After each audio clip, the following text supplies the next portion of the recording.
brighter day. Brought to you by Cheer, new Blue Cheer, the only suds with the blue magic whitener, and new Lilt, home permanent.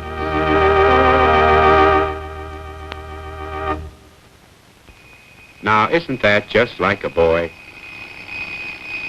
Every morning it's the same story. You can't wake him up. He's still half asleep when, uh-oh, he knows better than that. Shoes on your clean white sheet, and you have to wash it. So you wash it in Cheer. Only Blue Cheer has the blue magic whitener. Not just a bluing, a new and better whitener that really whitens clothes. Bluing, not with Cheer. Bleach, only for problem stains.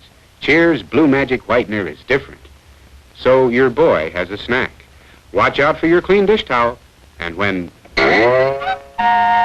you have to wash it, you wash it in Cheer. Right. In your automatic, in any washer, Cheer gets clothes so clean, so white, you don't need bluing or bleach. No other suds has that blue magic whitener. Only new Blue Cheer.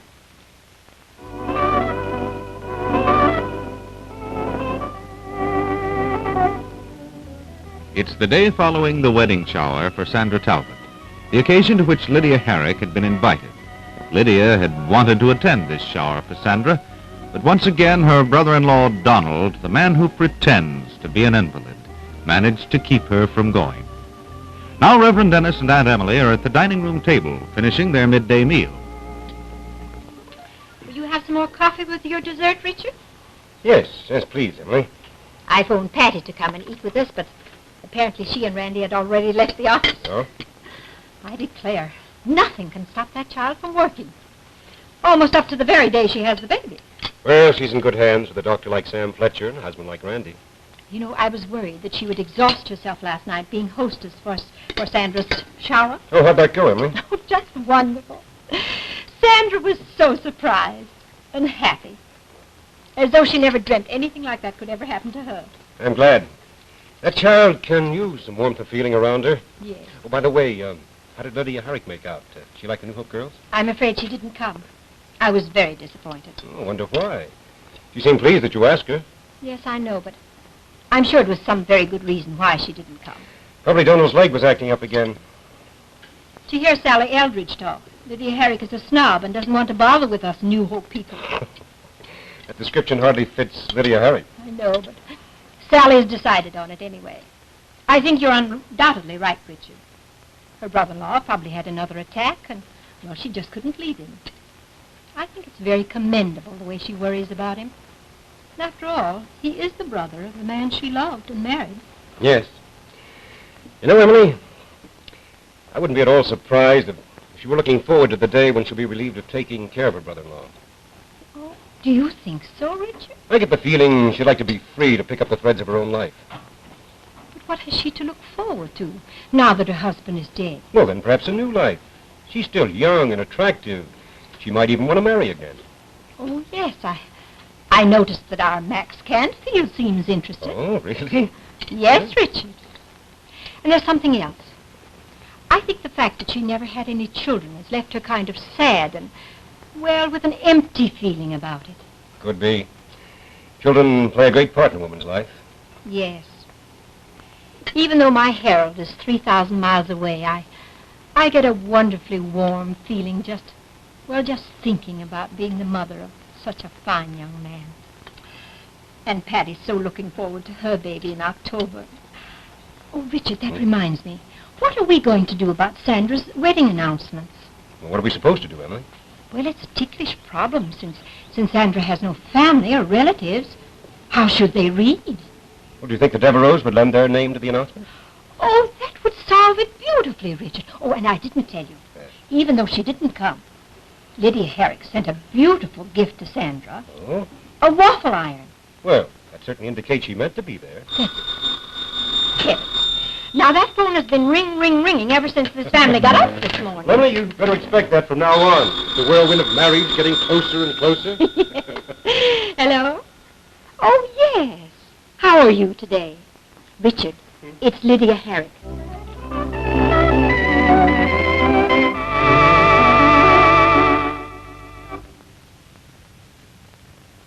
a look, any hairstyle. Then pick a lilt, and you'll get that hairstyle. Now, for the first time, Lilt brings you home permanents made and marked for the hairstyle you want. Right on the package, Lilt tells you the style you'll get. Want a loose casual style? The new Lilt, made and marked for loose casual styles, will give it to you. No need to know your hair type or texture. Want a medium style? The new Lilt, made and marked for medium styles, will give it to you. No test curls, no timing worries. Want a very curly style? Then new Lilt, made and marked for very curly styles, will give it to you. So pick a look. Any hairstyle, then pick a Lilt, and you'll get that hairstyle. Lilt, the only home permanent made and marked to give you the hairstyle you want.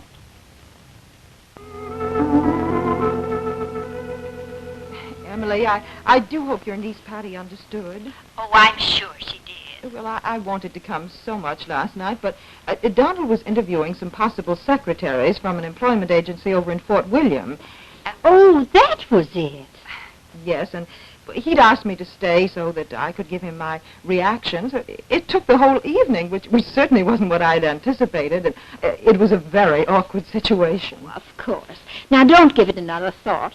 We were just sorry that you couldn't be with us.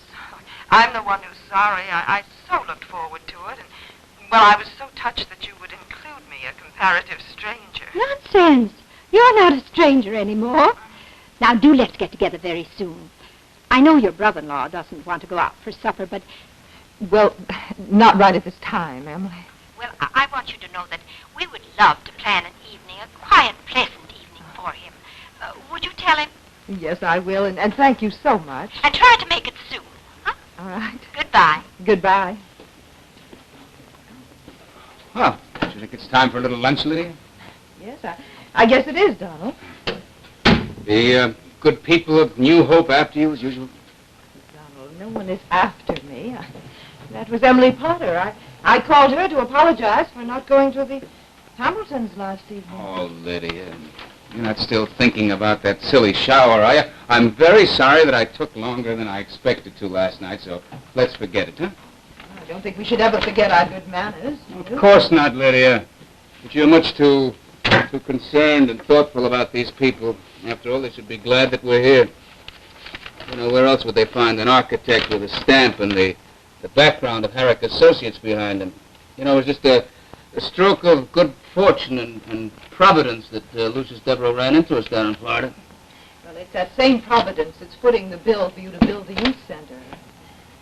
I think these people are entitled to a good job of work for you, Donald. Why do you think I'm not going to turn out a good job? Oh, that's not what I said.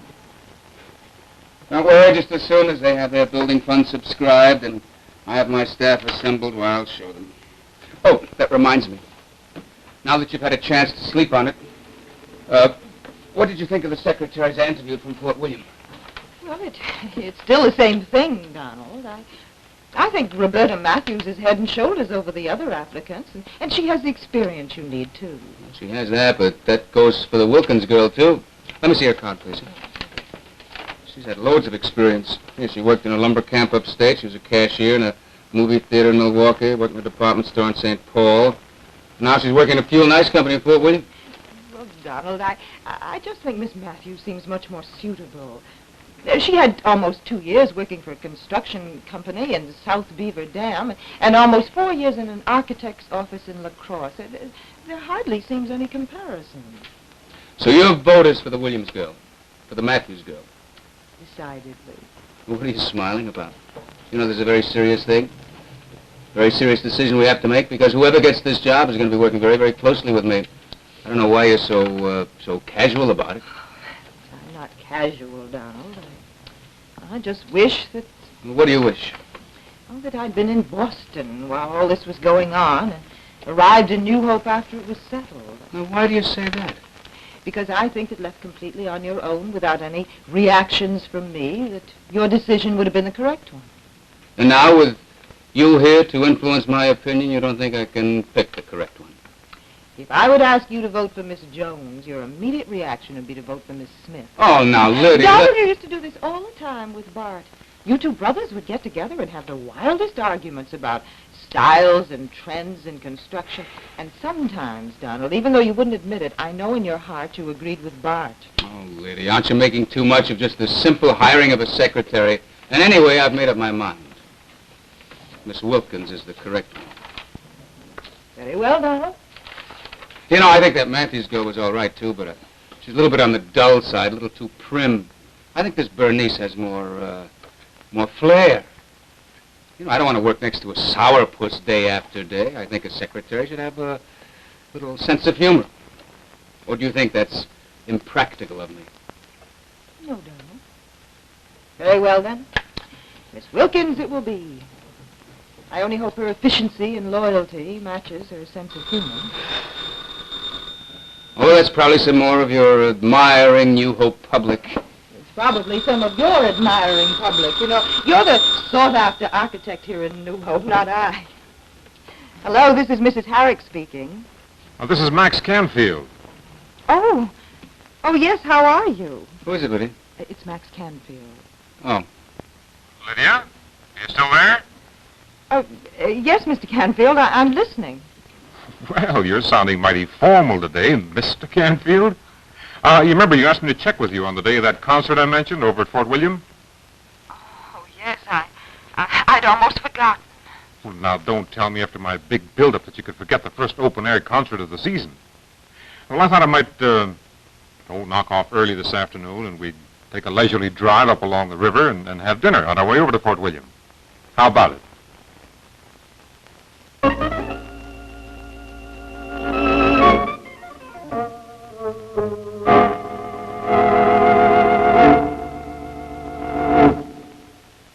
Ladies, the experts who designed your automatic washer put the right machinery here. So be sure you put the right product here. Well, ladies, why not use a product that's recommended by the world's largest maker of washing machines, Cheer. New Blue Cheer. Cheer is now even better for your automatic washer. You see, Cheer's exclusive Blue Magic Whitener now has new whitening power never before possible. Real wash tests recently made on Cheer and Agitator Automatics show that Cheer washes clothes cleaner and whiter at half the cost of any leading sudsless detergent. Cheer gets clothes so clean, so white, you don't need bluing or bleach. Except for problem stains, no bleaching. Nothing to add, no extra steps. Cheer makes automatics really automatic. Cheer, the only suds with the Blue Magic Whitener. Now, even better in your automatic.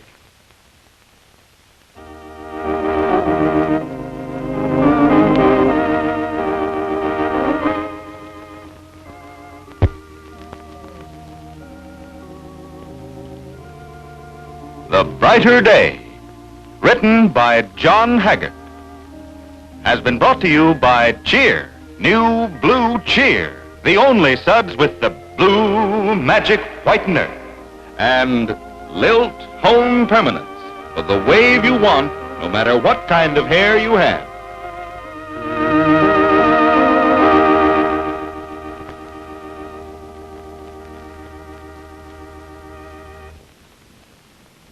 Enjoy The Guiding Light each weekday on this station.